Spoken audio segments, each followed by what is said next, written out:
이거는 시간이 지나면 바뀔 것 같긴 해요. 지금 대선 후보들도 법을 좀 바꿔야 된다고 이야기하고 있으니까 우리가 원하는 수준까지는 아니더라도 법은 바뀔 겁니다.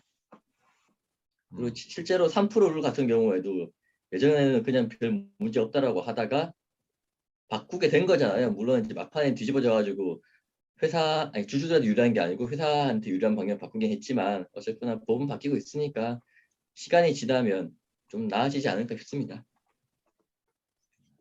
이거 이제 뭐 자사주 얘기를 이제 시작해서 이제 여기까지 왔는데, 자사주를 사는 이유가 우리의 표면적인 이유는 주가 관리, 그죠? 영어로 한다면 maximize shareholders value, 그죠? 주주 가치 극대화하죠, 그죠? 라는 표면적인 이유가 있고, 그 뒤에는 아까 말씀드렸듯이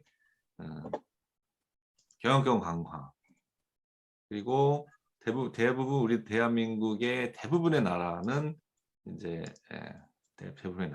대부분의 회사들은 방점은 뒤에 찍혀 있죠.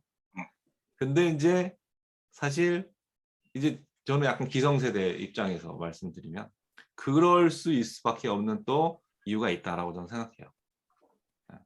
조금 더 우측에서 제가 말씀을 드리면, 우리나라의 증여세나 상속세 상속 그 룰이 너무 기업을 유지하기가 어려운 수준으로 해요. 제가 볼 때는. 그러니까 물론 이제 그게 어떤 이념에서 출발하냐인데, 그 부도 이제 자녀에게 이전이 돼서는 안 된다. 정치도 마찬가지였고 옛날에 그거를 끊어낸 게 민주주의잖아요. 정치, 그 권력의 이전이 자식들한테 가서는 안 된다. 이거는 끊어야 된다라고 하는 게 사실 이제 민주주의라는 거고, 근데 이제 그 루즈벨트가 부의 이전도 마찬가지다. 부의 이전도 마찬가지다. 그래서 루즈벨트가 그때 대부분 그 미국 그 대공황 때 이제 명분이 생겼죠. 그때 대기업 우리가 흔히 아는 몇 가지 기억이 안 나는데 그런 회사들이 마켓 시어가 뭐 70% 이렇게 이래 있었거든요. 그러니까 그때 완전 나온 회사들이 지금 우리가 알고 있는 그 GM이라든지 그리고 맞아요. 그 락펠러가 만든 그런 회사들, 카네기 만든 회사들, 체감 그래. 회사들, 그리고 기름집들 이런 애들이 마켓 시어가 막 70~80%씩 스탠다드 오일 뭐 이런데 네. 그런 것들을 이제 갖고 있던, 그리고 우리가 그 알고 있는 금융회사가 그 뭐죠? 유명한 금융회사 모건 스탠리, JP 모건이요. JP 모건이 사실 금융회사의 90% 이상을 마켓 시어를 갖고 있었고, 사실상 금융회사 그 사람이 사실 FRB를 만든 사람이나 마찬가지고, 그러니까 사실 미국의 부는 그 사람이 다 컨트롤하고 있었고, 그런 걸 끊어보려고 했던 게 이제 루즈벨트거든요. 그때 상속세를 어디까지 얼마나 매겼냐면 70~80%까지 매겼어요. 그리고 M&A 그 모노폴리를 다 브레이크업 해버리고, 하여튼 그런 이제 상황이었다가, 그래서 이제 미국은 사실상 그 부의 이전이 사실 불가능하게 만들면서 이제 경영과 그 소유가 완전히 분리됐어요. 그걸 해낸 게 사실 이제 루즈벨트, DR 루즈벨트이고요. 우리나라는 사실 그런 역사가 없고 이제 굉장히 짧은 자본주의 역사를 가지고 이제 하다가 보니까, 그리고 이제 미국은 상속세가 계속 내려서 지금은 어떤 상황이냐면 상속세율은 물론 이제 우리나라만큼 높아요. 한 40% 되는데, 문제는 뭐냐면 그 기준이 200억이에요.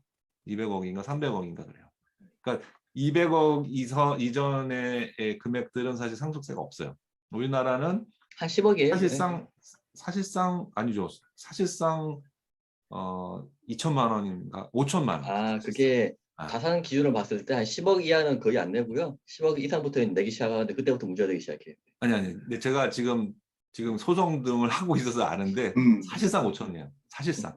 그 10억이라는 거는 와이프에게 맞아요. 와이프에서 자녀가 아니라 와이프 아들 딱 이혼 자녀가 아니라 그거는 이제 그 부부끼리 얘기고. 네, 그렇죠. 실질적으로 기업은 그냥 뭐 근데 중소기업 특례법이라는 게 있어서 그거는 또 30억, 예. 해주는 그 법이 있어요. 대기업 가업 같은 승계나 뭐 경우는 이런 게 있죠. 그렇게 뭐 당연히 자식한테 물려줄 수 있는 좋은 자산이지만 중소기업 같은 경우는 자식들이 안 하고 싶은 사업들을 많이 하고 이전 돼봐야 그 상속세 내고 나면 아무것도 이제 남은 게 없는 그런 후진 회사를 안 하고 싶어 하는 이제 그런 컴플레인들이 하도 많다 보니까 중소기업 같은 경우는 이제 특례법을 만들어서 많이 해주긴 했지만 여전히 그 대기업이나 이제 큰 회사들은 이제 실질적으로 49%가 45%를 내야 되거든요. 그러면 나한테 왔을 때 뭐 아버지가 30% 갖고 있는데 나한테 뭐 15%밖에 안 돼. 그러면 사실 경영권 관리가 안 되죠. 그리고 대한민국의 대부분 대주주들은 10%를 넘기는 경우가 많이 없어요. 그래서 실질적으로 나한테 오면은 이게 경영 사채가 안 되는 거예요. 그러면 오케이.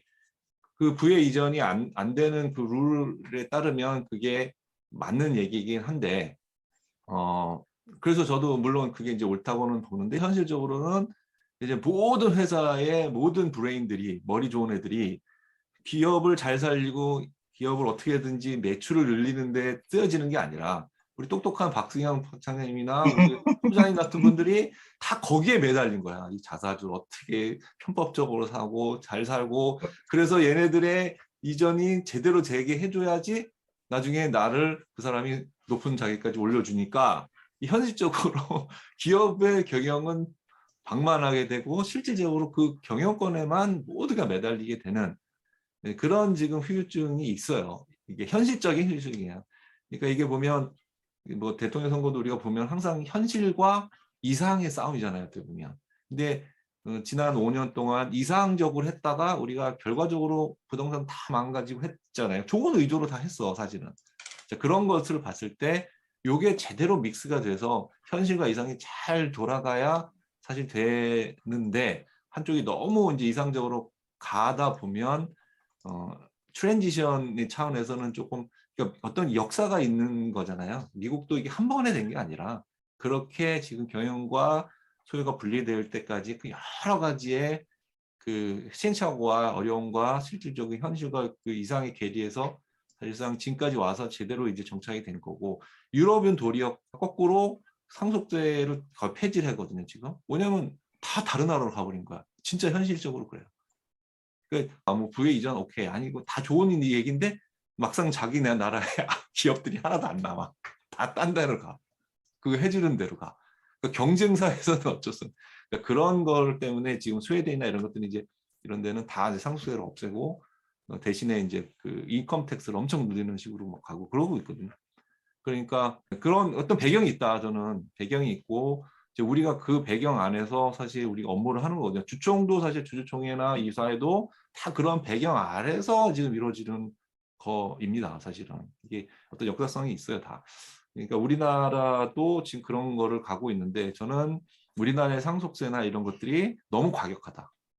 그러니까 이런 후유증을 낳고 있고 경영과 분리의 그 어떤 트랜지션, 그러니까 경영과 그 소유는 분명히 분리이 되고 부는 이전이 되지 않는다라는 거는 저는 분명히 옳은 이상인 건 맞다고 생각하지만 그거를 그렇잖아요. 최저임금도 마찬가지잖아요. 그 당연히 맞는 얘기죠.